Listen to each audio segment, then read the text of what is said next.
Hello, mga gandang hapon, mga ka-scrap. Ayan, mga ka-metal arts, mga kabakal, mga ka-scrapan.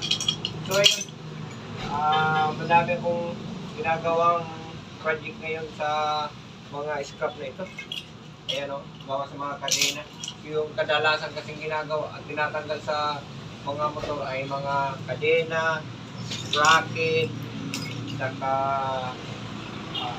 ayos, mga ano. So, yung nagagawa ko ng mga kadena, ito po yun o. Ayan o. So, ayaw, hindi mahalata masyado yung island ng Masbate. Ito, yung Kipid na to. So, ayun. So, gagawin ko ng lining dito para malata siya na island of Masbate. So, ito yung ginawa kong una. So, itong pangalawa.